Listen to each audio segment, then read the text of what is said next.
আসসালামু আলাইকুম। আমি এফকেসিএস। আপনারা শুনছেন প্রণয়ের অমল কাব্য। লিখেছেন ডিআরএম সুহাগ। পর্ব সংখ্যা ৯। চলুন আজকের পর্বটি শুরু করা যাক। ইরফান অফিস থেকে ফিরল। গ্রাম থেকে ফিরে ওই দিক দিয়ে একেবারে বাবার অফিসে গিয়ে মিটিংয়ে অ্যাটেন্ড করেছে। ভার্সিটি থাকায় অন্য দিনগুলো তাদের ব্যবসা তার বাবাই দেখে। শুক্র শনিবার পুরো টাইমটা সে তাদের অফিসে দেয়। নিজের ঘরের দিকে যাওয়ার আগে কি মনে করে ডান দিকে ঘাড় ঘোরায়। কিছু একটা ভেবে সেদিকে এগিয়ে গেল। পিছু থেকে রুমা নেওয়াজ ভ্রুকুচকে বলে, ও ঘরে যাচ্ছ কেন? ইরফানের পা থেমে যায়। কপালে বিরক্তির ভাঁজ। ফোঁস করে শ্বাস ফেলে পিছু ফিরে তার মায়ের দিকে তাকালে রুমা নেওয়াজ ছেলেকে দেখে বিস্ময় চোখে তাকালেন। ছেলের চুল কোথায়? ইরফান মায়ের এমন দৃষ্টিতে বিরক্ত। যেই তাকে দেখছে তার এমন বিস্ময় দৃষ্টি যেমন তাকে বিরক্ত করছে, তেমনই বিরক্তিরা ঘিরে ধরেছে। রুমা নেওয়াজ এগিয়ে এসে থেমে থেমে বললেন, তোমার চুল? ইরফান বিরক্ত হয়ে বলল, আমার ঘরে দ্রুত কফি পাঠিয়ে দাও। প্লিজ এই অদ্ভুত বিহেভিয়ার করা বন্ধ করো। এ বলে পাশ কাটিয়ে উপরে যেতে নিলে ইনায়ের সামনে দাঁড়িয়ে হেসে ডান হাতের 3টা আঙ্গুলের সাহায্যে ইশারায় বলে, তোমাকে দারুণ লাগছে ভাইয়া। মায়রার ভাষায় হিরো। ইরফান মায়রার নাম শুনে ইনের দিকে থমকানো দৃষ্টিতে তাকায়। ডান হাতে দুবার কপাল স্লাইড করে ঢুক গিলে ইনায় ভ্রুকুচকে চেয়ে আছে ইরফানের দিকে। ইরফান লম্বা শ্বাস টেনে বিরক্তি কণ্ঠে বলে, ডিসকাস্টিং কথাবার্তা অফ কর, কফি দিয়ে যা ফাস্ট। ইনায়া হেসে মাথা নাড়ল। ইরফান পাশ কাটিয়ে উপরে উঠে যায়। ইনায়া তার মায়ের দিকে তাকালে দেখলো তার চোখে মুখে এখনো বিস্ময়। এগিয়ে এসে বলে, আম্মু। মেয়ের ডাকে রুমা নেওয়াজের ধ্যান ভাঙে। ঝাপসা চোখে ইনায়ের দিকে তাকায়। ইনায়া মায়ের চোখে পানি দেখে অবাক হয় না। যখন বাবা মায়ের ছেলেমেয়েরা তাদের কথা শুনে না তখন তারা যেমন কষ্ট পায়, সেই ছেলে মেয়ে যখন একঘেয়েমি থেকে বেরিয়ে নিজেকে একটু স্বাভাবিক করে তখন বাবা মায়ের চোখেই সবার আগে আনন্দের অশ্রু জমে। ইনায় মৃদু হেসে হাত বাড়িয়ে মায়ের চোখ জোরে মুছে দিয়ে বলে, তোমার বৌমার কেরামত এটা, বুঝলে? রুমা নেওয়াজ অবাক হয়ে বলে, মায়েরা করেছে? ইনায়া হাসতে হাসতে তার মাকে সব বলল। রুমা নেওয়াজ চোখের পানি নিয়েই মৃদু হাসলেন। তিনি রান্নাঘরের দিকে গেলে ইনায়া মনমরা হয়ে সোফায় বসে। ফুপির কাছে কল করেছিল সে। ভাইয়া মায়রাকে খুব বাজেভাবে মেরেছে। ব্যাপারটা ইনায়ের ভীষণ কষ্ট পেয়েছে। মায়রা তার ভাইকে মানুষ ঠিকই করে দিয়ে যাবে, মাঝখান থেকে মায়রা না হাওয়া হয়ে যায়। ভাবতেই তার নিজেরই কেমন যেন ভীষণ কষ্ট হলো। মায়ের ডাকে ধ্যান ভাঙে। তার মাকে কফি নিয়ে দাঁড়িয়ে থাকতে দেখে উঠে দাঁড়ালো। মায়ের থেকে কফির কাপ নিয়ে ভাইয়ের ঘরে যায়। ভাইয়া, তোমার কফি। ইরফান তার ইজি চেয়ারে বসেছিল ঘর অন্ধকার করে। ইনায়া ঘরের লাইট জ্বালিয়ে এগিয়ে যায়। ইরফান বসা থেকে উঠে দাঁড়ায়। এগিয়ে এসে ইনার হাত থেকে কফি নেয়। ইনায়া অবাক হয়ে তার ভাইয়ের দিকে তাকিয়ে আছে। ইরফান যেমন এসেছিল তেমনই আছে, অর্থাৎ ফ্রেশ হয়নি। এটা ইনের জন্য স্বাভাবিক হলো, ইরফানের জন্য না। ইরফান পারলে দরজার বাইরে একটা ওয়াশরুম রেখে দিত, যেন বাইরে থেকে ফিরে ফ্রেশ হয়ে বাড়ি ঢোকা যায়। সেটা তো সম্ভব না। তবে ইরফান বাইরে থেকে ফিরে সবার আগে ওয়াশরুমে যায়। সেখানে আজ বসে রেস্ট নিচ্ছে।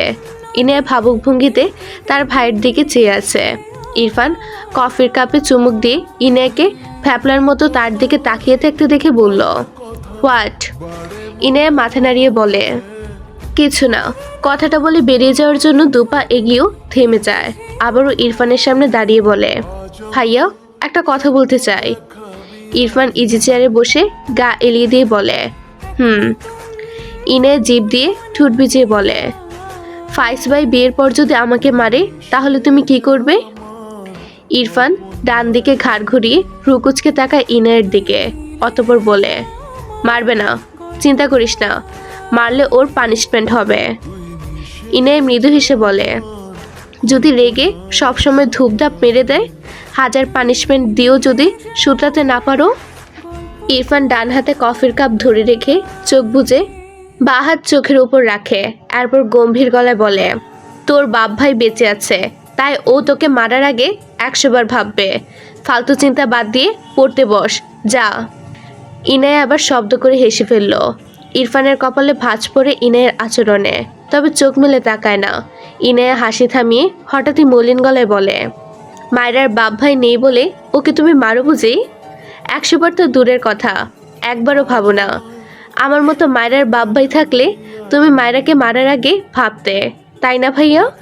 ইনায়ের কথা শুনে ইরফান চোখ মেলে স্তব্ধ চোখে ইনায়ের দিকে তাকায়। ইনায়া আর কিছু বলে না। ঘর থেকে বেরোতে নিলে ইরফান ইজি চেয়ার থেকে উঠে দাঁড়ায়, হাতের কফি টেবিলে রেখে গম্ভীর গলায় বলে, বাতরামি করলে তোকে মারার ট্রেনিং আমি নিজেই ফাইজকে দিব। ইনের পা থেমে যায়, উল্টো ঘুরে ইরফানের দিকে তাকিয়ে বলে, মারার কি দোষ? ও তো তোমার চুল কেটে তোমার উপকারী করেছে, আম্মু কত খুশি হয়েছে, আর তুমি মেয়েটাকে মেরে দিলে। ইরফান দাঁতে দাঁত চেপে বলে, ওই স্টুপিড এই কারণে মার খায়নি, ওর হয়ে সাফাই গাইলে আবার তোর গালে থাপ্পড় পড়বে। ইনায়া অবাক হয়ে বলে, তাহলে কেন মেরেছ? ইরফান ধমক দিয়ে বলে, সেটা তোর ফ্রেন্ডের থেকে শুনে নিবি, এখন বের হো এখান থেকে, ডিস্টার্ব করিস না, আউট। ইনায়া ভাই রাগ দেখে একটু ভয় পেল, সাহস করে অনেক কিছুই বলে ফেলেছে, আর না বলুক। দ্রুত পায়ে ঘর থেকে বেরিয়ে যায়। ইরফান ঘরের লাইট অফ করে দেয়, দরজা আটকে গায়ের শার্ট খুলে ফেলে, ওয়াশরুমে গিয়ে একটা লম্বা শাওয়ার নেয়, এরপর উদাম গায়ে ব্যালকনিতে গিয়ে দাঁড়ায়। শরীর ঠিক করে মুছেনি, মাথাও মুছেনি, গার বেয়ে টুপটুপ করে পানি পড়ছে। ইরফানের চোখে মুখে বিরক্তি, সব কিছুই বিরক্ত লাগছে, অসহ্য লাগছে। লাস্ট মায়রাকে ঘুমন্ত অবস্থায় দেখে আসলো, বারবার সেটাই চোখের সামনে ভাসছে। ব্যাপারটায় ইরফান বিরক্ত, চরম বিরক্ত। তার মনে হয় মেয়েটা তাকে ঘুমিয়েও চালাচ্ছে। গতকাল রাতে 2টো ঘুমের ওষুধ খেয়েছে, অথচ ঘুমিয়েছে সকালে 1 থেকে 2 ঘন্টার মতো, এখনো চোখে ঘুম নেই। উল্টে ওই মেয়ে এসে জ্বালাচ্ছে, আর নেওয়া যাচ্ছে না। মেজাজটা হাই লেভেলে উঠেছে। কতক্ষণ এপাশ ওপাশ হাঁটাহাঁটি করলো, কয়েকটা সিগারেট পুরানো শেষ।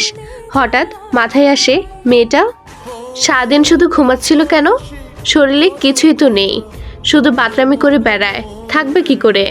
বিড়বিড় করলো, স্টুপিড। ঘরে গিয়ে তার ফোন নিয়ে শুদ্ধকে কল করে। রাত 12টা পেরিয়েছে। এত রাতে শুদ্ধ ইরফানের কল পেয়ে রিসিভ করলো। ভেবেছে কোনো প্রয়োজন। শুদ্ধ সিরিয়াস হয়ে বললে, হ্যাঁ বল। ইরফান জিভ দিয়ে সিগারেট পুরা শুষ্ক ঠুটজোড়া ভেজায়। কি বলবে? কল কেন দিল? এসব ভেবে মাথা আরও বিগড়ে যাচ্ছে। ওপাশ থেকে শুদ্ধ কান থেকে ফোন সরিয়ে দেখলো লাইনে আছে এখনো।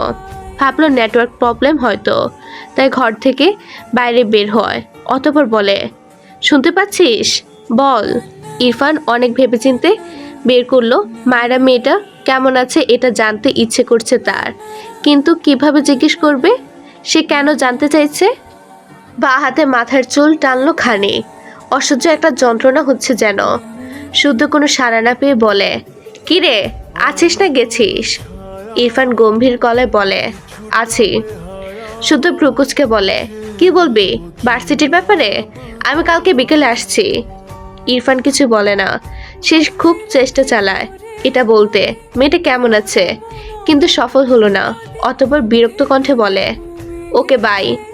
শুধু দ্রুত বলে, আরে ওয়েট ওয়েট, কাটিস না। ইরফান কান থেকে ফোন সরাতে গিয়েও সরালো না, আবার কোনো কথাও বলল না। শুধু এপাশ থেকে মিটিমিটি হাসছে। ইরফান হেয়ালি করার মানুষ না, আসলে কোনো প্রয়োজন হলে ফটাফট বলে দিত। এ তো মায়েরার জন্য চিন্তায় শেষ হয়, অথচ স্বীকার করবে না, মুখ দিয়েও বের করবে না। ভাবনা রেখে অত্যন্ত সিরিয়াস কণ্ঠে বলল, ইরফান জানিস কি হয়েছে? তোর বউয়ের তো মারাত্মক জ্বর এসেছে ভাই। কথাটা শোনা মাত্র ইরফানের চোখে মুখে আতঙ্কের ছাপ ফুটে ওঠে। ভীত স্বরে বলে, এক্ষুনি হসপিটালে নে, গো ফাস্ট। শুদ্ধ কোনো রকমের হাসি আটকে আবারও সিরিয়াস কণ্ঠে বলে, গ্রাম তো, অনেক রাত হয়ে গিয়েছে, হসপিটালেও নিতে পারছি না।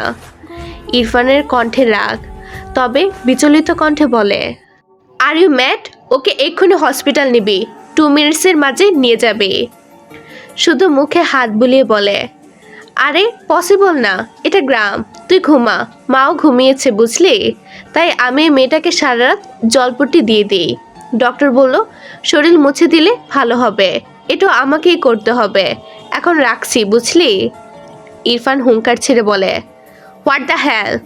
শুদ্ধ মুখ চেপে হাসি আটকালো, কোনো রকমে বলল, বাই বাই, অনেক কাজ করতে হবে সারা রাত। ইরফান আগের চেয়েও চিৎকার করে বলে, আই সোয়ের, তোর হাত কেটে ফেলবো আমি।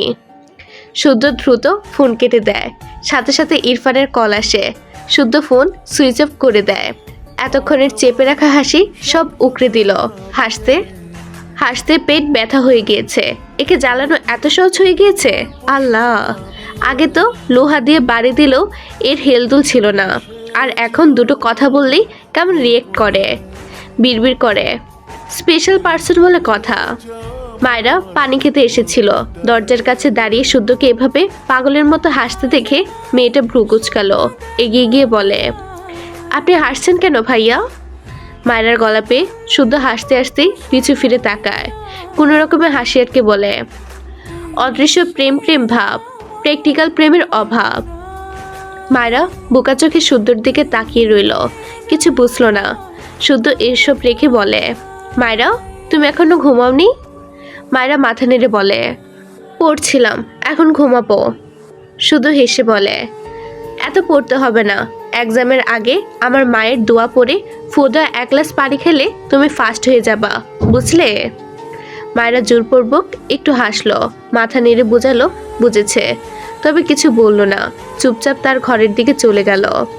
ইরফান সমানে শুদ্ধর ফোনে কল করছে, বারবার ফোন সুইচ অফ দেখায়। এরপর সে তার ফুপির নাম্বারে কল করে, সে কল রিসিভ হয় না। তার মাথা ফেটে যাচ্ছে, রাগে ফোন আছড়ে ফেললো, বারবার এপাশ ওপাশ পায়চারি করলো। সহ্যই হচ্ছে না এই অশান্তি।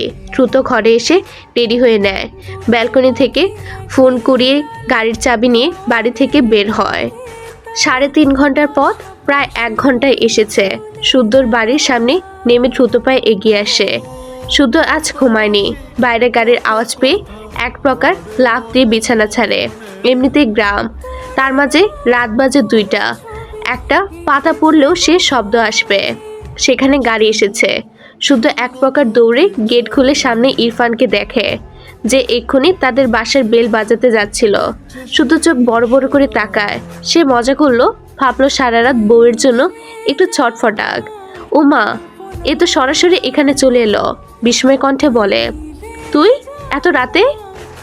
ইরফান বিচলিত কণ্ঠে বলে, ও কোথায়? শুদ্ধ ঢুক গিলল, সে মিথ্যা বলেছে জানলে এ তো তাকে কাঁচাই চিবিয়ে খাবে। শুদ্ধর উত্তরের অপেক্ষা না করে শুদ্ধর পাশ কাটিয়ে দ্রুত ভেতরে চলে যায় ইরফান। শুধু দরজা লাগিয়ে পিছু ফিরলে ইরফানকে তার মায়ের ঘরের দিকে যেতে দেখে বলে, আরে মায়েরা এই ঘরে। হাত দিয়ে দেখিয়ে দেয়। ইরফান রেগে শুদ্ধর দিকে তীরে আসতে নিয়েও শুদ্ধ দেখিয়ে দেওয়া ঘরে যায়। ভেতরে গিয়ে ঘরের লাইট জ্বালায় দ্রুত। চোখের উপর হঠাৎ এত আলো পড়ায় মায়েরা চোখ মুখ কুঁচকে নেয়, তবে ঘুম ভাঙে না। ইরফান বড় বড় পা ফেলে এসে মায়েরার কপাল চেক করে, স্বাভাবিক লাগলো। এরপর গলার ভাঁজে হাত দিয়ে চেক করে, স্বাভাবিক। মায়েরা দুহাত তার দুহাতে ধরল, তাপমাত্রা স্বাভাবিক, ফ্যান ছাড়া। মায়েরা শীতও লাগছে না। মায়েরাকে স্বাভাবিক দেখে ইরফান স্বস্তির নিঃশ্বাস ফেলল। এরপর ঘরের লাইট অফ করে ঘর থেকে বেরিয়ে শুদ্ধর ঘরে যায়। শুদ্ধ ইরফানকে দেখে মেকি হেসে বলল, নয়া নয়া প্রেম, ভালো লাগছে, চালিয়ে যা। ইরফান শুদ্ধর কলার ধরে দাঁতে দাঁত চেপে বলে, তুই কি করে জানলি ও ওই ঘরে? শুদ্ধ ভ্রু কুচকে বলল, আরে এটা না জানার কি আছে? ইরফান জ্বলন্ত চোখে চেয়ে আছে। তুই ওকে টাচ করেছিলি? শুদ্ধ অদ্ভুতভাবে তাকায় ইরফানের দিকে। তাকে এই ইরফান ভাবেটা কি? একটু মজাও করা যাবে না? অতঃপর মৃদু হেসে বলে, আরে আমার সেবাতেই তো ও একটু আগে জ্বর ছেড়ে সুস্থ হলো। আমি বেশি দয়ালু বুঝলি, তাই সেবা না করে থাকতে পারিনি। কথাটা বলার সাথে সাথে ইরফান শুদ্ধর মুখ বরাবর একটা ঘুষি দেয়। শুদ্ধ নাক ডলে। সেন্সিটিভ জায়গায় এমন শক্ত ঘুষি খেয়ে বেচারার চোখ জলে ভরে উঠল। ইরফান আবারও এগিয়ে আসলে শুদ্ধ ইরফানকে ধাক্কা দিয়ে বলে, আরে মারছিস কেন? বুক কি বেশি জ্বলছে? ইরফান বিরক্ত চোখে তাকিয়ে থাকে শুদ্ধর দিকে। এগিয়ে গিয়ে শুদ্ধর কলার শক্ত হাতে টেনে দাঁতের দাঁত চেপে বলল, তুই আর এই বাড়িতে আসবি না। শুদ্ধ ভ্রুকুচকে বলে, মানে? মানে ওর যতদিন এক্সাম চলবে তুই এবারে আসবি না, দ্যাটস ইট। কথাটা বলে দ্রুত ঘর থেকে বেরিয়ে যায়। শুদ্ধ হা করে চেয়ে আছে। তার বাড়ি আর সে আসবে না? রেগে বলল, সপ্তাহে 2 দিন মায়ের রান্না খাই, সেটাও খাবো না? ইরফান ঘর থেকে বেরিয়ে গেছে। শুদ্ধ হাসলো, আবার মুখটা অসহায় করলো। এই ইরফান যা বলে তাই তো করে। তাকে কি সত্যি সত্যি তার বাড়িতে আসতে দিবে না? বউকে ভালোবাসছে ও, ঝড় আসছে তার দিকে, কি জ্বালা। ইরফান শুদ্ধর ঘর থেকে বেরিয়ে মায়রার ঘরে প্রবেশ করে। শব্দবিহীন দরজা আটকে দেয়, গায়ের শার্ট খুলে ফেলে, ফ্যান অফ করে এসি ছেড়ে দেয়। এরপর ঘরের জিরো লাইটটা অফ করে মায়রার গা ঘেঁষে শুয়ে পড়ে। মায়রা বাম কাত হয়ে শুয়েছে। ইরফান মায়রার পিঠ ঘেঁষে বাম কাত হয়ে শুয়ে পড়ল। অন্ধকারের মাঝে পিছন থেকে ডান হাত বাড়িয়ে মায়রার কপাল চেক করে, হাত নামিয়ে গলা চেক করে। মায়রা ঘুমের মাঝেই একটু কেঁপে ওঠে, নড়ে চড়ে উল্টো ফিরে ইরফানের দিকে ফিরে শোয়। বাম হাত বাড়িয়ে ইরফানের গলা জড়িয়ে ধরে ঘুমের ঘরে। অন্ধকার ঘরে ইরফান মায়রাকে দেখতে পায় না তেমন, খুবই ঝাপসা দেখলো বোধ হয়। তার হাত বুকে আড়াআড়িভাবে গুজে রাখা। তার গলায় মায়রার হাত সরিয়ে দিল না, মায়রাকে হাত বাড়িয়ে ধরল না। অতি ঝাপসা মায়রাকে দেখলো খানিক গম্ভীর মুখে। মাথাটা এগিয়ে নিয়ে মায়রার কপালের সাথে নিজের কপাল ঠেকে চোখ বুজে নেয়। কি মনে করে ঠোঁট বাঁকিয়ে খুবই সুখ হাসে। কয়েক সেকেন্ডের মাঝেই মুখ স্বাভাবিক করে ফেলে। মুহূর্তেই চোখ জুড়ে ঘুমের দল এসে ভিড় করে। মায়ের কেমন শীত লাগে। সামনের দিকে উষ্ণতা পেয়ে ঘুমের ঘরে সেই উষ্ণতায় ঘেরা ইরফানের বুকে গুটিয়ে সুটি হয়ে এগোয়। কুলবালিশ ভেবে 2 হাতে ধরতে চায়, কিন্তু কেমন যেন শক্ত লাগলো। মায়রার ঘুম ভেঙে যায়, পিটপিট করে চোখ মেলে তাকায়। ঘরময় এত অন্ধকারে মেয়েটা ভ্রু কুচকে ফেলে। কারেন্ট নেই, কিন্তু আইপিএস তো আছে, তবে জিরো লাইট জ্বলে না কেন? সামনে হাত বাড়ালে কেমন মানুষের মতো কিছু মনে হয়। কেমন ভয় পায় মেয়েটা। থরফরিয়ে শোয়া থেকে উঠে বসতে চাইলে কোমরে টান পড়ে। মায়রার ভয়ে জান যায় যায় অবস্থা। বাম হাতে তার কোমরের দিকে আরেকজনের হাতের মতো কিছু লাগে। মায়রা ঢুক গিলে ধীরে ধীরে তার কোমর থেকে হাত সরিয়ে সে উঠে বসে। পাশে হাতিয়ে তার ফোন নিয়ে দ্রুত ফোনের আলো অন করে কাপা হাতে। এরপর তার ডান পাশে ফ্ল্যাশ ধরলে ইরফানকে দেখে চোখ বড় বড় করে তাকায়। নিশ্চিন্তে ঘুমে মগ্ন মানুষটা। মায়েরা ঢুক গিলে, এই লোক এখানে কেন? ইরফানকে সে এতক্ষণ জড়িয়ে ধরতে চাইছিল, তার সাথে লেগে শুয়েছিল। সব মিলিয়ে মেয়েটার গলা শুকিয়ে আসে। ইরফানের মুখের দিকে তাকায়। কি সুন্দর শান্তভাবে ঘুমায় মানুষটা। ঘুমন্ত অবস্থায় কেমন নিষ্পাপ লাগে, মুখ জুড়ে মায়া লেপটে থাকে। অথচ জেগে থাকলে তার ছায়াই যেন সহ্য করতে পারে না। কেন যেন আখি জোড়ায় পানি জমলো। পর মানুষেরা মারলে শুধু গায়ে লাগে, কিন্তু যখন আপন মানুষেরা মারে তখন গায়ের সাথে সাথে মনেও লাগে। মায়েরা ইরফানের মুখভাব থেকে দ্রুত চোখ সরিয়ে নেয়। আপন কথাটা ভাবতেই কেমন বিরক্ত লাগলো। যার মার খায় তার জন্য ভেবে ভেবে চোখ ভেজানোটা মায়ের অসহ্য লাগলো। গতকাল রাতেও লেট করে ঘুমিয়েছিল। মন তার ভাবে এই পাষাণ মানুষটাকে নিয়ে। ফোনে একবার সময় দেখে, ফজরের সময় শেষ প্রায়। চুপচাপ বিছানা থেকে নেমে দাঁড়ায়। এরপর ধীর পায়ে ঘর থেকে বেরিয়ে যায়। ইরফান জাগেনি, নিশ্চিন্ত মনে ঘুমিয়ে ছেলেটা। মায়েরা তার ঘর থেকে বেরিয়ে শুদ্ধর মায়ের ঘরে যায়। শুদ্ধর মা নামাজ পড়েছে। মায়েরা উজু করে এসে শুদ্ধর মায়ের পাশে নামাজ পড়ে নেয়। ভদ্রমহিলা মায়েরাকে দেখে বললেন, এখানে এলি যে? মায়েরা চিন্তিত কণ্ঠে বলে, তোমার ভাতিজা কখন এসেছে খালাম্মা? শুদ্ধর মা রিনা বেগম অবাক হয়ে বলে, ইরফানের কথা বলছিস? ও তো গতকাল দুপুরে চলে গিয়েছিল পাকলি মেয়ে, ভুলে গেলি? মায়েরা দুদিকে মাথা নাড়িয়ে বলে, এসেছেন উনি, আমি মাত্র দেখে এসেছি আমার ঘরে। রিনা বেগম অবাক হলেন, বসা থেকে উঠে দাঁড়ালেন। এরপর ঘরের বাইরে যেতে যেতে বললেন, আচ্ছা আমি দেখছি, তুই বস। মায়েরা কিছু বলল না। 2 হাঁটু জমা করে হাঁটুর উপর থুতনি থেকে চুপ করে বসে রইল। ভাবছে লোকটা গিয়ে আবার আসলো কেন? তার প্রয়োজনে আসলো, ইরফানের ঘর রেখে তার ঘরে কেন এসেছে? মায়েরা ভাবে তার ঘুম ভালো না, সে জানে। সেই হয়তো লোকটার দিকে এগিয়ে শুয়েছে, কিন্তু ইরফান কেন তার ঘরে গিয়ে শুয়েছিল? ইরফান ফুপির ডাকে ইরফান জাগা পায়। সময় নিয়ে চোখ মেলে তাকিয়ে ঘুমে জড়ানো কণ্ঠে বলে, বলো। টিনা বেগম ইরফানের মাথায় হাত বুলিয়ে বলে, কখন আসলি? ইরফান বাম পাশ ফিরে জায়গা ফাঁকা দেখে ভ্রু কুচকালো, বিরক্তির নিঃশ্বাস ফেলল। বিছানা থেকে নেমে ওয়াশরুমে যেতে যেতে বলল, কাজ ছিল তাই রাতে এসেছি। টিনা বেগম অবাক হলো, সে তো 11টার পর ঘুমিয়েছিল। ইরফানের আরও কত রাতে কাজ ছিল? ভাবনা রেখে ঘর থেকে বেরিয়ে যায়। ইরফান কোথায়? স্ত্রীর কণ্ঠ পেয়ে তারেক নেওয়াজ ভ্রুকুচকে বলল, ঘর ছাড়া আর কোথায় থাকবে? দেখো। নেই বলেই তো তোমাকে জিজ্ঞেস করছি। তারেক নেওয়াজ ভ্রুকুচকে বলল, আমি কি করে বলবো সে কোথায়? আবার কোথায় গিয়েছে? ঘড়িতে সময় দেখলো সকাল 9টা। অতঃপর বলে, একটু পর অফিসের উদ্দেশ্যে বের হব। আর এই ছেলে কাজ থেকে পালিয়ে বেড়াচ্ছে কেন? রুমা নেওয়াজ বিরক্ত হয়ে বলে, আমার ছেলে কাজ রেখে পালায় না। তুমি পায়ের উপর পা তুলে বসে থাকো। আমার ছেলে সপ্তাহে 2 দিনে তোমার সব কাজ তুলে দেয়। তারেক নেওয়াজ কিছু বলল না, মিথ্যে তো আর বলেনি। তার রাগ অন্য জায়গায়। ছেলেটা মায়রাকে মেরেছে এটা নিয়েই তার রাগ আকাশসম। রীতা ঘরে এসে বলে, ভাইজান তো অনেক রাতে বাইরে গেছে, আমি দেখছিলাম।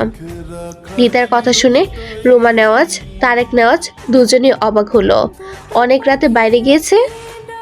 তারেক নেওয়াজ ভ্রুকুচকে বলে, কোথায় গিয়েছে? রীতা হাতের কাপ এগিয়ে দিয়ে বলল, তা তো জানি না, আমি খালি ভাইজানরে গাড়ি নিয়ে বাইরে যাইতে দেখছি।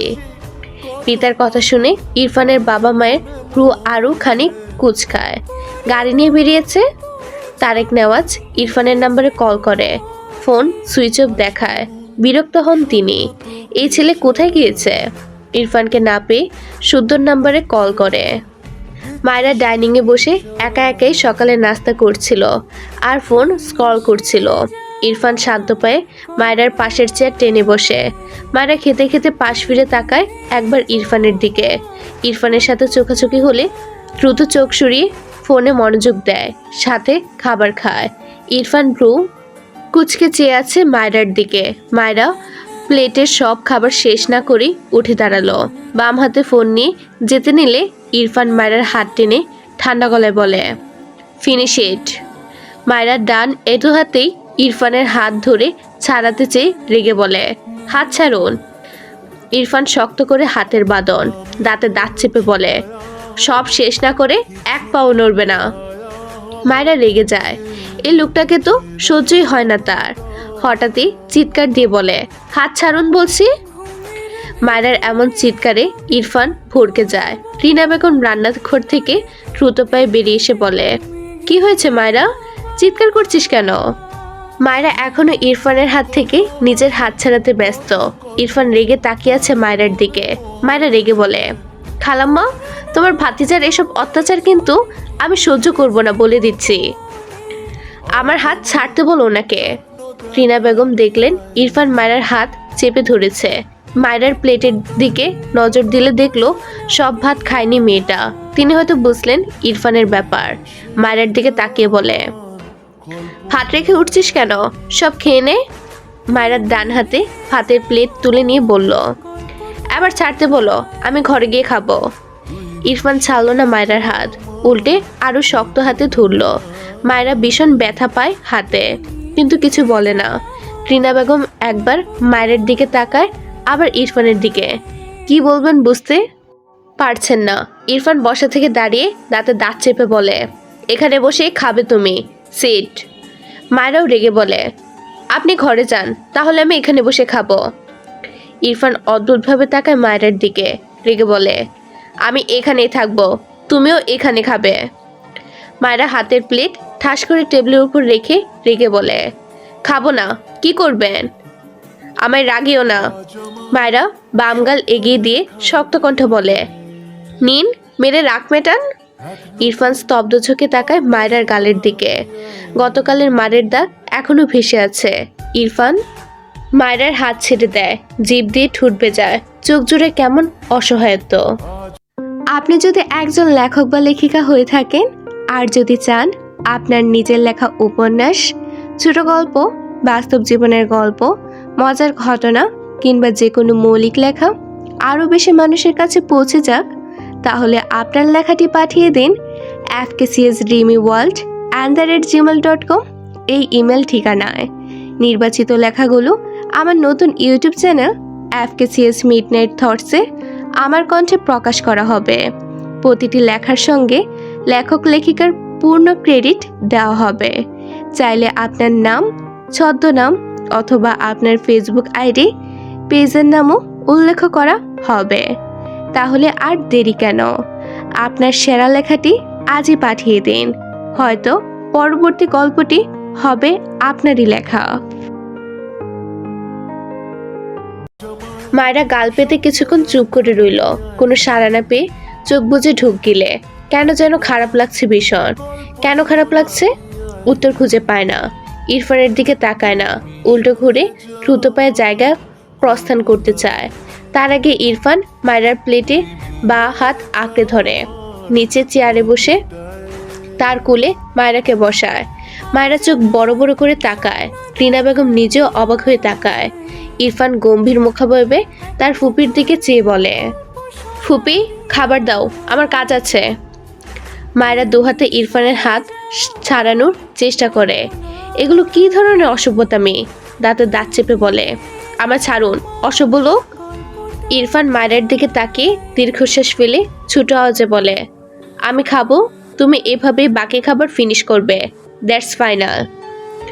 মায়রা রিনা বেগমের দিকে অসহায় চোখে তাকায়। রিনা বেগমের দৃষ্টিতে বিস্ময়। মায়রা চোখ সরিয়ে নেয়। বিরক্তি, লজ্জা, রাগ সব মিলিয়ে ইরফানের হাতের উপর তার দু হাতের নখ দাবিয়ে সব রাগ ছেড়ে দেয়। নখ কয়েকদিন হলো না কাটার বড় হয়েছে ভালোই, একদম রক্ত বেরিয়ে গেল, কিন্তু ইরফানের হেলদোল নেই। গম্ভীর মুখে মনোযোগী চোখে মায়রার খামচি দেওয়া দেখল, কিছুই বলল না। মায়রা এখনো হাত সরায়নি। ইরফান ডান হাতে মায়রার প্লেট এগিয়ে এনে মায়রার সামনে রেখে মৃদুস্বরে ঠান্ডা গলায় বলে, খেয়ে নাও। মায়রা ইরফানের এমন ঠান্ডা গলা শুনতে পেয়ে ইরফানের হাতের খামচে ধরা দু হাত আলগা করে দেয়। ফর্সা হাত অনেকটা জুড়ে জখম হয়ে আছে, কেটে গিয়ে কেমন রক্ত গড়িয়ে পড়ছে। মুহূর্তে বেশ খানিকটা জায়গা জুড়ে ফুলে উঠল। মায়রার নিজেরই খারাপ লাগলো। সে অমন রাক্ষসের মতো খামচে দিয়েছিল, আর এ লোকের কিছুই যায় আসে না। খাড় বাঁকিয়ে ভেজা গলায় বলে, আপনার কি একটু অনুভূতি নেই? ইরফান শান্ত চোখে মায়রার দিকে তাকায়, আবারও ঠান্ডা গলায় বলে, ফিনিশ ইট ফাস্ট। কথাটা বলে চোখ সরিয়ে তার বাঁ হাতের দিকে তাকায়, যেখান থেকে বেয়ে গড়িয়েছে স্বল্প রক্তের ছিটে ফোঁটা। কি মনে করে খুবই সূক্ষ্ম হাসে। সে হাসি বোঝার ক্ষমতা কারুর নেই। তার মুখাবয়ব স্বাভাবিক থাকে, কে বুঝবে? শুধু সেই বুঝে হয়তো। মায়রা অবাক হয়ে ইরফানের দিকে তাকিয়ে আছে। লোকটা এমন স্বাভাবিক কি করে? সে রক্ত বের করে দিয়েছে, অথচ এই লোকের হেলদোল নেই। তাকে থাপ্পড় কখন দিবে?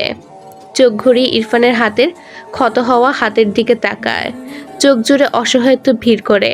কাজটা ঠিক হলো না বোধ হয়। রিনা বেগম ইরফানের পাশে দাঁড়িয়ে ইরফানকে খাবার বেড়ে দেয়। ইরফানের হাতের অবস্থা তার চোখ এড়ায়নি, কিন্তু কিছু বলল না। ইরফানকে তিনি খুব ভালোই বুঝেছেন। বউকে নিয়ে খুব চিন্তা। সে এখানে কি বলবে? ইরফানকে খাবার দিয়ে সে তার ঘরে চলে যায়। মায়েরা রেগে বলে, আমায় ছাড়ুন। ইরফান পরোটা ছিঁড়ে মুখে দিয়ে স্বাভাবিকভাবে বলে, এভাবেই খেতে হবে। মায়েরার কান্না পায়। এই লোকটা এমন কেন? অসহায় কণ্ঠে বলে, প্লিজ ছাড়ুন, আমি এখানে বসেই খাবো। ইরফান কিছু বলল না। মায়েরা ইরফানের খামচি দেওয়া হাত আবারও দু হাতে চেপে ধরে। ইরফান খাওয়া থামিয়ে একবার তাকায় মায়েরার হাতের দিকে, চোখ সরিয়ে নেয়, কিছু বলে না। খাওয়ায় মনোযোগ দেয়। মায়েরা বিরক্ত হয়ে রেগে বলে, আপনি ছাড়বেন না আমায়? বলছি তো এখানে বসেই খাবো। ইরফান শুনল না। মায়েরার এত রাগ লাগছে। মনে মনে বিড়বিড় করে দুই চারটে কথা শুনিয়েছে এতক্ষণে। ইরফানের হাতের দিকে তাকালে দেখলো পুরো হাতের বেশ অনেকটা জায়গা জুড়ে ক্ষত। বিড়বিড় করলো, ভালোই হয়েছে। অসভ্য লোক। নিজেকে সামলে মৃদুস্বরে বলে, প্লিজ ছেড়ে দিন, এভাবে খেতে পারবো না, এখানে বসেই সব ভাত খাবো। ইরফান ঘাড় ঘুরিয়ে মায়ের দিকে তাকায়। বাপায়ে তার পাশের চেয়ার টেনে তার চেয়ারের সাথে লাগিয়ে মায়রাকে তার গা ঘেঁষে বসিয়ে দেয় চেয়ারে। মায়রা স্বস্তির নিঃশ্বাস ফেলল। ইরফানের থেকে সরতে নিলে ইরফান পিছন দিকে বাঁ হাতে মায়রার কোমর চেপে ধরে। মায়রার দিকে তাকিয়ে বলে, আবার কোলে বসতে চাইছ? মায়রা বিরক্ত হয়ে নিজের কোমর থেকে ইরফানের হাত সরাতে চায়। জখম হাতে আরও কতগুলো যে আঁচড় লেগেছে তার হদিশ নেই। তবে ইরফান সে ব্যাপারে নির্বিকার। মায়রা রেগে বলে, ছাড়বেন আপনি? ইরফান গম্ভীর গলায় বলে, নো। মায়রা হাল ছেড়ে দিল। এই লোককে বলে লাভ নেই। ভাতের প্লেট এগিয়ে নিয়ে দ্রুত খেয়ে নিল। ইরফান দেখলো মায়রার খাওয়া শেষ। নিচে থেকে মায়রাকে ছেড়ে উঠে দাঁড়ালো। তার খাওয়া বেশ কিছুক্ষণ আগে শেষ হয়েছে। মায়রার খাওয়া শেষ হওয়ার অপেক্ষায় ছিল। ফোনের দিকে তাকিয়ে সময় দেখলো। এরপর দ্রুত পায়ে শুদ্ধর ঘরের দিকে যায়। মায়রা ভ্রুকুচকে ইরফানের প্রস্থান দেখলো। পানি খেতে খেতে ভাবছে, লোকটাকে কেমন যেন অদ্ভুত লাগছে। এসবের পিছনে কারণ খুঁজে পায় না। ইরফান শুদ্ধর ঘরে গিয়ে শুদ্ধর ল্যাপটপ অন করে বেডের সাথে হেলান দিয়ে বসে। শুদ্ধ তার ফোন বাড়িয়ে দিয়ে বলে, তোর বাবা। ইরফান কানে ফোন নেয়, বাঁ হাতে ল্যাপটপে আঙ্গুল চালায়, ডান হাতে কানে ফোন ধরে বলে, বলো। তারেক নেওয়াজ রেগে বলে, ওখানে কেন গিয়েছ? ইরফান গম্ভীর গলায় বলে, কাজ ছিল। তোমার অফিস এখানে আর কাজ ওখানে? আমাকে কি শেখাতে চাও তুমি? তুমি আবার মায়রাকে মারতে গিয়েছো?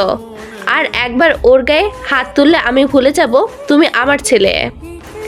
ইরফান বিরক্ত হয়ে বলে, ওকে। তারেক নেওয়াজ রেগে বলে, হেয়ালি করছো আমার সাথে? আমি লয়ারের সাথে কথা বলছি। তোমার ডিভোর্সের ব্যবস্থা আমি করছি। তুমি আর ও বাড়ি যাবে না এক্ষুনি। ইরফান রেগে শুদ্ধর ফোন আছড়ে ফেলে। শুদ্ধ ইরফানের পাশেই টান টান হয়ে চোখ বুজে শুয়েছিল। এমন ধূপ করে শব্দ পেয়ে দ্রুত চোখ খুলে উঠে বসে। ইরফানের দিকে তাকিয়ে দেখে তার ফোন নেই। ইরফানের হাত ফাঁকা। অসহায় কণ্ঠে বলল, আমার ফোন কি করলি?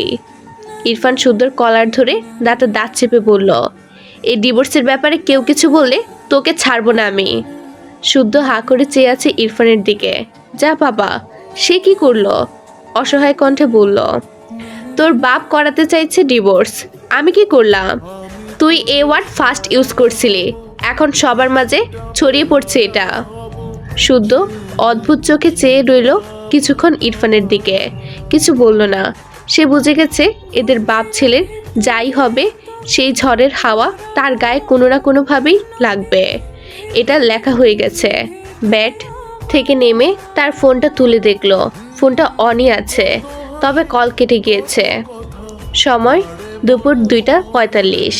মায়রা খেয়ে এসে কিছুক্ষণ বই পড়ল, কিছুক্ষণ শুয়ে ঘুমানোর চেষ্টা করলো, কিন্তু চোখে ঘুম ধরা দেয় না। মাঝে আর একদিন আছে এক্সামের। একটু টেনশন হচ্ছে, তবে চিন্তা ভাবনায় ইরফানের অংশ বেশি। কি যে ভাবে নিজেই বুঝে না। তবে একটা কথা ভেবে ভালো লাগলো, ইরফানকে এখন হিরোই লাগে তার কাছে। এর ক্রেডিট তার। কিন্তু মানুষ তো ভালোর কদর করতে জানে না, তাই তাকে মেরে চলে যায়। মায়েরা একা একা মুখ বাঁকায়। শুদ্ধর মায়ের ঘরে যাওয়ার জন্য ঘর থেকে বেরোতে নিলে এদিকে ইরফানকে আসতে দেখে মায়ের অবাক হয়। যখন বুঝলো তার দিকে আসছে, একদম কাছে চলে এসেছে, দ্রুত ভেতরে প্রবেশ করে তার ঘরের দরজা লাগাতে চায়। ইরফান ধাক্কা দেয়। মায়েরা ব্যর্থ হয় দরজা আটকাতে। ধাক্কায় 2 পা পিছিয়ে যায়। ইরফান ঘরের ভেতর এগিয়ে এসে কিছুটা রেগে বলে, স্টুপিড, দরজা লাগাচ্ছিলে কেন? মায়েরা ঢুকিলে সকালের খামচির জন্য মারতে এসেছে নাকি? একটু ভয় পায়। অতঃপর কণ্ঠে ঝাঁজ ঢেলে বলে, আপনি এই ঘরে এসেছেন কেন? জান বলছি। ইরফান বিরক্ত হয়ে ঘরের দরজা আটকে দেয়। মায়েরা চোখ বড় বড় করে তাকায়। ইরফান দরজা আটকে মায়ের দিকে 2 পা এগিয়ে এসে শান্ত গলায় বলে, রেডি হও ফাস্ট। মায়েরা অবাক হয়ে বলে, কোথায় নিয়ে যাবেন আমাকে? রেডি হতে বলেছি। মায়েরা রেগে বলে, আপনার সাথে আমি কোথাও যাব না। কথাটা বলে দরজার দিকে যেতে নিলে ইরফান মায়েরাকে নিজের সাথে চেপে ধরে, দাঁতে দাঁত চেপে বলে, যেতে হবে, রেডি হও। মায়েরা মুচড়ামুচড়ি করে, ঠেলে ইরফানের থেকে নিজেকে ছাড়াতে চায়। চিৎকার করে বলে, অসভ্য লোক, আমার ছাড়ুন, আমি মরে গেলেও আপনার সাথে কোথাও যাব না। ইরফান ডান হাতে মায়রার গাল চেপে বলে, আমায় রাগিও না, চুপচাপ রেডি হয়ে নাও। মায়রা রেগে বলে, আমি যাব না, বুঝছেন আপনি? ছাড়ুন আমায়। ইরফান চোখ বুজে শ্বাস টানলো। রেগে প্রশ্ন করে, হোয়াই? মায়রা চেঁচিয়ে বলে, তোকে আপনার সাথে নাচতে নাচতে ঘুরতে যাব? আমার সৎমাও আপনার মতো এভাবে মারিনি, দুদিনে আমাকে উঠতে বসতে মেরেছেন। ছাড়ুন আমায়। কথাগুলো বলতে বলতে চোখ জোড়া পানিতে টইটম্বুর হয়ে গেছে। ইরফান থমকানো দৃষ্টিতে তাকায় মায়রার দিকে, অবাক হয়ে বলে, তোমার সৎমা? মায়রা ইরফানকে গায়ের জোরে ধাক্কা দিয়ে নিজেকে ছাড়িয়ে নেয়, আবারও চেঁচিয়ে বলে, আপনি জানি কি করবেন, বের হন এখান থেকে বলছি। বলতে বলতে ইরফানকে ঠেলে বের করতে চায়। ইরফান সম্বিত ফিরে শক্ত করে মায়রাকে তার সাথে চেপে ধরে, শান্ত গলায় বলে, সরি। মায়রা বিস্ময় চোখে তাকায় ইরফানের দিকে, অবাক হয়ে বলে, কি বললেন? ইরফান থতমত খেয়ে বলে, নাথিং। মায়রা মুখে হাত দিয়ে বলল, আপনি সরি বললেন? ইরফান গম্ভীর মুখে মায়রার দিকে চেয়ে বলে, নো। মায়রা রেগে বলে, আপনি সরি বলেছেন, আমি নিজের কানে শুনেছি। ইরফান ধমক দেয়, শাট আপ, স্টপ ইট। মায়রা ধমক খেয়ে কেঁপে ওঠে। সে বুঝতে পারে না এই লোকের হঠাৎ হঠাৎ কি হয়, কেমন অদ্ভুত অদ্ভুত কথা বলছে। ইরফান মায়রাকে চুপ থাকতে দেখে থমকে বলে, রেডি হতে বলেছি আমি। মায়রা চিন্তা বাদ দিয়ে রেগে বলে, আমি কোথাও যাব না। ইরফান বিরক্তির শ্বাস ফেলে, দাঁতে দাঁত চেপে বলে, ইউ আর স্টুপিড, আমায় না রাগে শান্তি পাও না? মায়রা কিছু বলে না। ইরফান মায়রাকে বাম হাতে নিজের সাথে চেপে আলমারির কাছে যায়। ডান হাতে একটি পাল্লা খুলে ভেতর থেকে নেড়ে চেড়ে একটা কালো বোরকা নেয়। মায়রার গলা থেকে ওড়না সরাতে নিলে মায়রা ভীতস্বরে বলে, কি করছেন? ইরফান শান্ত গলায় বলে, রেডি করাচ্ছি, ডোন্ট ডিস্টার্ব মি। মায়রা তার ওড়না টেনে ধরে রেগে বলে, আপনি আসলেই একটা অসভ্য। ইরফান শান্ত চোখে মায়রার দিকে তাকায়, ঠান্ডা গলায় উত্তর দেয়, ওকে। মায়রা কি বলবে বুঝতে পারছে না। এই লোকটা কি আসলেই পাগল হয়ে গেল? কেমন অদ্ভুত বিহেভ করছে। মায়রার নিজেকেই পাগল লাগছে। ইরফান আবারও মায়রার ওড়না ধরে টান দিতে নিলে মায়রা ইরফানের হাত ধরে বলে, আমি রেডি হচ্ছি, প্লিজ আপনি যান। ইরফান গম্ভীর চোখে মায়রার দিকে তাকায়। মায়রাকে ছেড়ে হাত ঘড়িতে সময় দেখল। হাতের বোরখা বেডের উপর ছুঁড়ে ফেলে বাইরে যেতে যেতে বলে, 5 মিনিট আসছি, রেডি হও ফাস্ট। মায়রা স্বস্তির নিঃশ্বাস ফেলল। কোথায় নিয়ে যাবে তাকে? কোনো ধারণাই করতে পারল না। তাকে বললও না। বিরক্ত লাগলো। বোরখা পরে হিজাব বাঁধল। এরপর আয়নার সামনে দাঁড়িয়ে নিজেই নিজেকে দেখলো খানিক। ইরফান তাকে কোথায় নিয়ে যেতে চায় বিন্দুমাত্র আন্দাজ করতে পারল না। তবে সে ঠিক করলো সে যাবে না। যাবে না মানে যাবেই না ওই লোকের সাথে। ঘর থেকে বেরিয়ে দেখলো আশেপাশে কেউ নেই। বিকেল হতে চলল। সুদ্দর মা হয়তো ঘুমিয়েছে। একবার ইরফানের ঘরের দিকে তাকায়, দরজা চাপানো। মায়রা তার ঘরের দরজা চাপিয়ে চুপচাপ বাড়ি থেকে বেরিয়ে যায়। ইরফান শাওয়ার নিয়েছে। এই মেয়েটার সাথে কথা বলতে গেলে তার মেজাজ বিগড়ে যায়। বিড়বিড় করে, স্টুপিড গার্ল। গায়ে সাদা শার্ট আর কালো প্যান্ট পরল। দ্রুত 2 হাতের শার্ট হাতার কোণর পর্যন্ত ফোল্ড করলো। হাতঘড়ি পড়তে পড়তে আয়নায় একবার নিজের প্রতিবিম্ব দেখে গম্ভীর মুখে। মুখাবয়বের কোনো পরিবর্তন নেই। এরপর গাড়ির চাবি পকেটে রাখে। হাতঘড়িতে একবার সময় দেখে ফোন হাতে নিয়ে কাউকে কল করে বলে, সন্ধ্যার পর আসছি। এরপর কল কেটে ঘর থেকে বেরিয়ে যায়।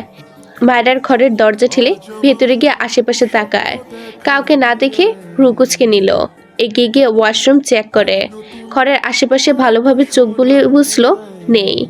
বিরক্তির নিঃশ্বাস ফেলে ঘর থেকে বেরিয়ে তার ফুপির ঘরের দিকে যায়। রিনা বেগম ঘর থেকে বেরিয়ে ইরফানকে দেখে বলে, কোথায় যাচ্ছিস বাবা? ইরফান তার ফুপির দিকে তাকিয়ে বলে, ফুপি, কাজ আছে।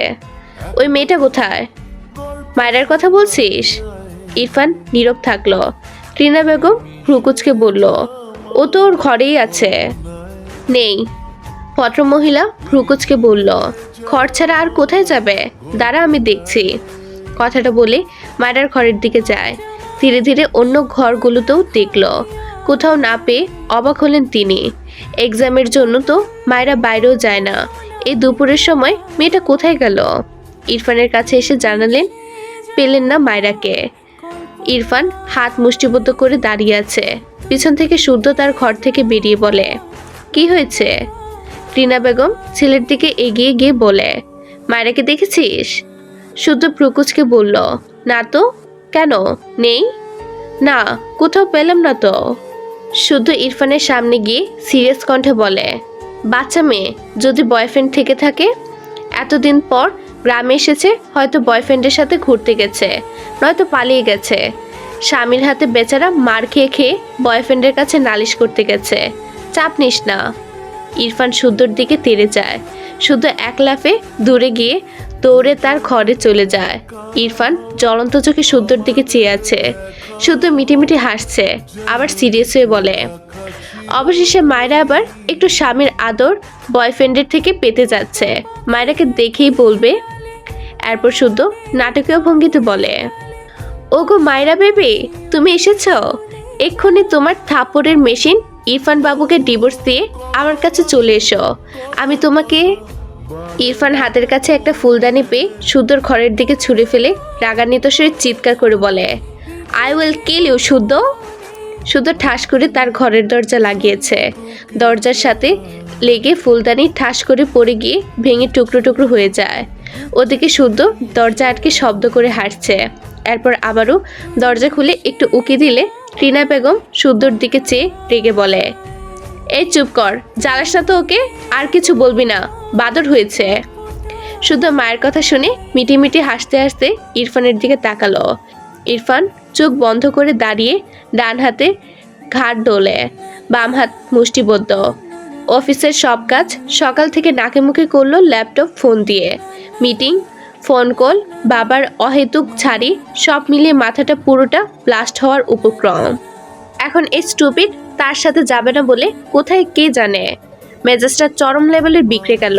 রিনা বেগম ইরফানের গালে হাত দিয়ে বলে, রাগ করিস না বাবা, বাচ্চা মেয়ে, ওর কোনো বান্ধবীর বাড়ি গেছে হয়তো, গ্রাম তো, এখানে ওর অনেক বান্ধবী আছে। ইরফান কিছু বলল না, ফোঁস করে শ্বাস ফেলে হনহন করে বাড়ি থেকে বেরিয়ে যায়। মায়েরা তার এক ক্লাসমেট, নাম মিম, তার বাড়িতে এসেছে। মিমের সাথে তার সবচেয়ে বেশি সখ্যতা। গ্রামে না থাকায় অনেক দিন দেখা সাক্ষাৎ হয় না, তাই ভাবলো মিমের সাথে আজ বিকেল কাটিয়ে যাক। মায়েরা একটু পর পর লাফ দিয়ে বড়ই গাছ থেকে বড়ই পাড়তে চায়, হাতের নাগালি পেয়েও যেন পায় না, ফসকে যায় বারবার। পাশে মিম বিরক্ত হয়ে বলল, ঘরে পাড়া আছে রে, ঘরেরটাকে আমরা এটো করে রেখেছি। মায়েরা পাত্তা দিল না, আর একটু জোরে লাফ দিয়ে একটা ডাল টেনে ধরে। ফটাফট 5-6টা বড়ি ছিঁড়ে সবগুলো বড়ি বুরকার সাথে মুছতে মুছতে বলে, এভাবে খাওয়ার মজা তুই আজও বুঝলি না রে ছানা। বলে দুটো একসঙ্গে মুখে দেয়। মিম মায়েরার বা হাত ধরে সামনে হাঁটতে হাঁটতে বলে, অত বোঝার দরকার নেই আমার, তুই তৈরি জিনিস খেতে পারিস না, এটা তোর প্রবলেম। মায়েরা কিছু বলল না, আশেপাশে দেখছে। কতদিন পর গ্রামের ধুলোর রাস্তায় বান্ধবীকে নিয়ে হাঁটছে, বড়ই খাচ্ছে, মনটা ফুরফুরে লাগছে বেশ। মিম পাশ থেকে বলে, তোর জামাইয়ের কি খবর? মায়েরা প্রকুচকে বলে, মানে না আমারে। মিম দাঁড়িয়ে যায়, অবাক হয়ে বলে, মানে? মায়েরা বড়ইয়ের বিচি মুখ গোল করে ফেলে হেসে বলল, কদিনে বাংলা ভুলে গেছিস? আমার হাওয়া ছাড়া সবার জীবনটা এভাবেই বেদনাময় হয়ে যায়, কষ্ট পাস না। আবার তোকে ইংরেজ থেকে বাংলা বানিয়ে দেব সুন্দরী।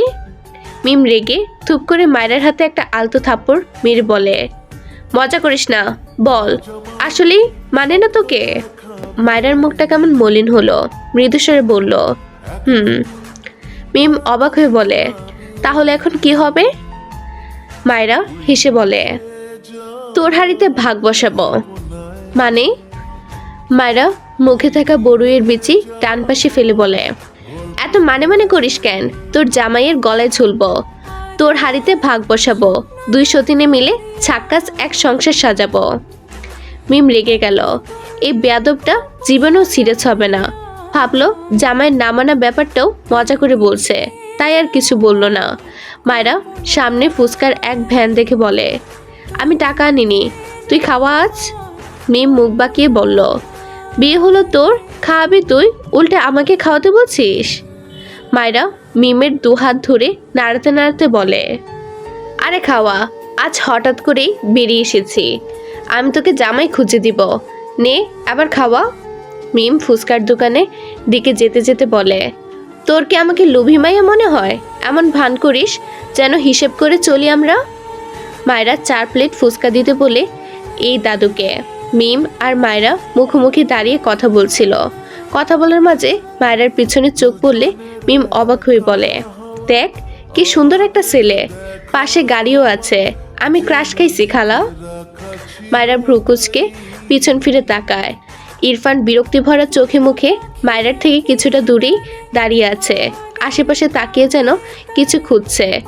হাতে থাকা ফোনে কিছু একটা দেখে আবারও আশেপাশে চোখ বোলায়। মায়েরা চোখ বড় বড় করে তাকায়, দ্রুত উল্টো ঘুরে মিমের হাত ধরে দোকানের বুড়ো দাদুকে বলে, ফুচকা খাবো না দাদু। কথাটা বলি মিমের হাত ধরে এক প্রকার দৌড় লাগায়। মিম হাঁপানো কণ্ঠে বলে, আরে যাচ্ছিস কেন, কি হয়েছে? মায়েরা পিছু ফিরে তাকায় না, এই লোক তাকে পেলে থাপড়াতে থাপড়াতে তার সাথে নিয়ে যাবে। মায়েরার দৌড় থেমেছে একদম মিমদের বাড়ির সামনে গিয়ে। দুজনেই হাঁপাচ্ছে। মিম শ্বাস নিয়ে বলল, কি হলো, চলে আসলি কেন? অনেক সুন্দর ছেলে, চল যাই। তোর বর আছে বলে কি আমি কারোর দিকে তাকাবো না নাকি? মায়েরা দুহাত কোমরে রেখে বলে, থাপ্পড় খাবি, বিবাহিত পুরুষের দিকে নজর দিতে লজ্জা লাগে না, বেয়াদব মাইয়া।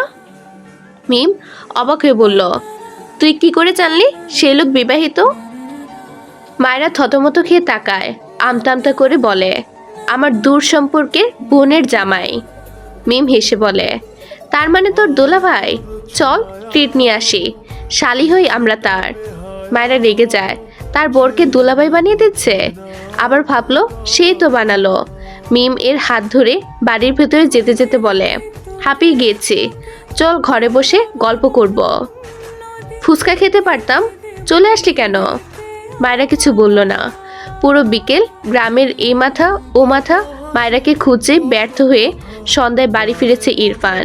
ডাইনিংয়ের সাথে ড্রয়িং রুমের সোফায় চুপচাপ বসে গা এলিয়ে দেয়। ডান হাতে সফেট শার্টের দুটো আলগা বোতামের নিচে আরেকটি বোতাম আলগা করে দেয়। মাথার পিছন দিকে কিছুটা ঝুঁকে চোখ বুজে রাখে।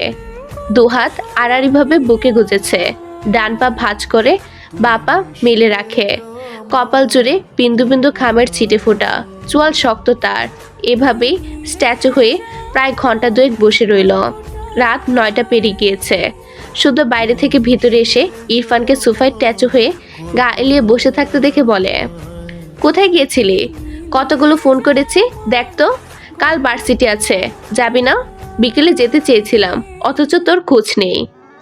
ইরফান নিশ্চুপ, চোখ মেলে তাকালো না পর্যন্ত।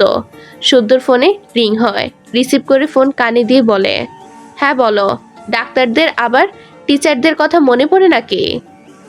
ওপাশ থেকে সীমান্ত রেগে বলে, ইরফান কোথায়, ও ফোন তোলে না কেন? শুদ্ধ ভ্রুকুচকে বলে, ওকে দিয়ে কি করবি, ও ছ্যাঁকা খেয়ে বেঁকে গেছে। মানে ও রিলেশন করলো কবে? শুদ্ধ হেসে বলে, এমনি বললাম, কি দরকার ওকে বল। সন্ধ্যায় আমার চেম্বারে আসার কথা, আমার বউ কতদিন পর একটু আবদার করলো ঘুরবে বলে। এই ইরফানের জন্য তো পারলামই না, ওর নাকি সিরিয়াস রুগী। তো সে কোথায়, আসেও না, আমার ফোনও তুলে না, মেজাজ খারাপ লাগে না? শুদ্ধ চোখ ছোট ছোট করে তাকালো ইরফানের দিকে, অতঃপর বলে, রুগীর কি প্রবলেম রে? অ্যাজমা। শুদ্ধ মুখ গোল করে লম্বা শ্বাস করে বলে, ও। ওপাশ থেকে সীমান্ত রেগে বলে, আরে থাম, ও কোথায়, আসবে কি, শুনে বলতো। শুদ্ধ হেসে বলে, রুকে তো পালাইছে মামা, তুই তোর বউয়ের রাগ ভাঙা, যা। ইরফান যাবে না বলেই কল কেটে দেয়। এরপর ইরফানের দিকে তাকিয়ে সিরিয়াস কণ্ঠে জিজ্ঞেস করে, সীমান্তের কাছে মায়ের অ্যাসমা ট্রিটমেন্ট করাতে চেয়েছিলি? ইরফান কিছুই বলল না, চোখ খুলল না, সেভাবেই থাকলো যেন ঘুমিয়েছে। শুদ্ধ বিরক্ত হয়ে বলে, আরে ও চলে আসবে, এত চিন্তা? বাকিটা বলার আগেই ইরফান ঝড়ের বেগে উঠে দাঁড়িয়ে শুদ্ধর কলার ধরে রাগান্বিত স্বরে বলে, ওকে এনে দে রাইট নাও। শুদ্ধ অবাক হয়ে তাকায় ইরফানের দিকে। এর চোখের অবস্থা এমন কেন? চোখ জোড়া অসম্ভব লাল। শুদ্ধ কিছু বলার আগেই গেটের সামনে চোখ পড়লে দেখলো মায়েরা দাঁড়িয়ে আছে। শুদ্ধ মৃদু হেসে চোখের ইশারায় বলে, ওই যে এসেছে তোর ও। ইরফান শুদ্ধর কলার ছেড়ে দ্রুত পিছু ফিরে গেটের দিকে তাকায়। মায়েরা ভীত সন্ত্রস্ত হয়ে দাঁড়িয়ে আছে। সে তো সন্ধ্যার পরপরই আসতে চেয়েছিল, কিন্তু মিমের মা রাতে না খাইয়ে আসতে দেয়নি। রাতে খাবার খাইয়ে মিম আর তার মা এই বাড়ি পর্যন্ত তাকে এগিয়ে দিয়ে গেছে। সে ভেবেছিল ইরফান শুদ্ধ এরা চলে গিয়েছে। এত রাতেও যায়নি দেখে যেমন অবাক হলো, তেমনি ইরফানকে দেখে ভয়ে কাঁপছে মেয়েটা। মায়েরার ভাবনার মাঝেই ইরফান বড় বড় পা ফেলে মায়েরার সামনে দাঁড়িয়ে বাঘের ন্যায় গর্জন তুলে বলে, কোথায় গিয়েছিলি? ভয়ে মায়েরার পুরো শরীর কেঁপে ওঠে। কিছু বলার আগেই ইরফান বা হাতে মায়েরাকে তার সাথে শক্ত হাতে চেপে ডান হাতে মুখ চেপে আগের চেয়েও শব্দ করে চিৎকার করে বলে, বল কোথায় গিয়েছিলি? Answer me. মায়েরা ইরফানের চোখের দিকে তাকিয়ে সাথে সাথে চোখ নামিয়ে নেয়। এমন ভয়ঙ্কর চোখ এর আগে দেখেনি। এত ভয়ঙ্কর লালিত রাগ মিশ্রিত চোখে একবার চোখ রেখেই তার আত্মার পানি শুকিয়ে গিয়েছে। মেয়েটার ভয়ে চোখ জুড়ে পানির কণা জমল। ইরফান আগের চেয়ে শক্ত হাতে মায়েরার গাল চেপে চিৎকার করে বলে, ড্যাম ইট, স্পিক আপ। মায়েরা দুগালে ব্যথা পায়, তবে কিছু বলে না। কাপা কাপা গলায় বলে, আমার ফ্রেন্ডের বাড়ি। ইরফানের শক্ত কণ্ঠ, ও ছেলে না মেয়ে? মায়েরা ভয়ে ফটাফট বলে দেয়, মেয়ে। মায়েরার কথাটা শুনে এক মুহূর্তেই ইরফান কেমন যেন শান্ত হয়ে যায়। মায়েরার গাল ছেড়ে দেয়। বা হাতে মায়েরাকে আঁকড়ে ধরা হাত সরিয়ে নেয়। চোখ বুজে শ্বাস টানে লম্বা, এরপর চোখ মেলে তাকায়। মায়েরার বাম গালে তার ডান হাত আলতো হাতে রেখে নরম সুরে বলে, ইটস ওকে, নেক্সট উইকে নিয়ে যাব। রাতে খেয়েছো? মায়েরা ছট করে চোখ তুলে তাকায় ইরফানের দিকে। ইরফানের চোখ অস্বাভাবিক লাল, তবে শান্ত।